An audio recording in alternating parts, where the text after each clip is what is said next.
৪৩তম বিসিএসে বাদ পড়া ২২৭ জনের বিষয়ে পুনরায় যাচাই বাছাই হবে, তবে রাষ্ট্রদ্রোহ মামলা বা ফৌজদারি অপরাধ থাকলে বাদ দেয়া হবে বলে জানিয়েছেন জনপ্রশাসন সচিব ডক্টর মোহাম্মদ মোখলেসুর রহমান।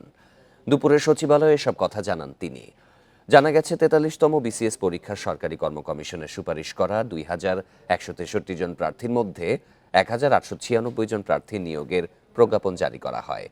২২৭ জন প্রার্থী সম্পর্কে গোয়েন্দা প্রতিবেদনে বিরূপ মন্তব্য থাকায় তাদের নিয়োগ প্রজ্ঞাপন জারি করা হয়নি। এই প্রার্থীরা তাদের নিয়োগের বিষয়ে পুনর্বিবেচনার জন্য আবেদন করেন। চূড়ান্ত প্রজ্ঞাপনে বাদ পড়া ২২৭ জনের বিষয়ে সিদ্ধান্ত নিতে সকালে সচিবালয়ে বৈঠক হয়। ৪৩তম বিসিএসে বাদ পড়া ২২৭ জনের বিষয়ে পুনরায় যাচাই বাছাই হবে, তবে রাষ্ট্রদ্রোহ মামলা বা ফৌজদারি অপরাধ থাকলে বাদ দেয়া হবে বলে জানিয়েছেন জনপ্রশাসন সচিব। দুপুরে সচিবালয়ে এসব জানান তিনি। আরও জানাতে এ নিয়ে সচিবালয় থেকে যোগ দিচ্ছেন সহকর্মী নূরে আলম। নূরে আলম, এই যে ২২৭ জনের বিষয়ে যাচাই বাছাই করা হবে, জনপ্রশাসন সচিব কি কি বিষয়ের কথা উল্লেখ করেছেন?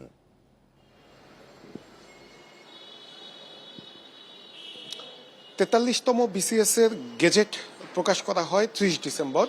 এরপর দেখা যায় যে ২২৭ জনের বিষয়ে ভেরিফিকেশনে নেগেটিভ তথ্য আসে, ফলে তাদের গেজেটটি হয়নি। আমরা দেখি যে পরবর্তীতে এই বঞ্চিত প্রার্থীরা, চাকরি প্রার্থীরা, তারা ঢাকা বিশ্ববিদ্যালয়ে সংবাদ সম্মেলন করেন, সচিবালয়ের সামনে অবস্থান নেন এবং জনপ্রশাসন মন্ত্রণালয়ে স্মারকলিপি দেন। এরপরে গত সপ্তাহে জনপ্রশাসন মন্ত্রণালয় থেকে জানানো হয় যে এই ২২৭ জনের কেউ যদি মনে করে যে তার সাথে ইনজাস্টিস করা হয়েছে, তাহলে সে আবার পুনঃ ভেরিফিকেশনের জন্য আবেদন করতে পারবেন।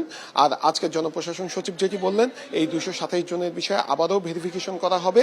শুধুমাত্র এই ভেরিফিকেশনে দেখা হবে যে কারো নামে রাষ্ট্রদ্রোহী কোনো মামলা আছে কিনা, আর ফৌজদারি কোনো মামলা রয়েছে কিনা, আর সে বিশ্ববিদ্যালয়ে জীবনে অথবা যেখানে পড়াশোনা করেছেন সেখানে অপরাধমূলক কোনো কর্মকাণ্ডের সাথে জড়িত ছিলেন কিনা।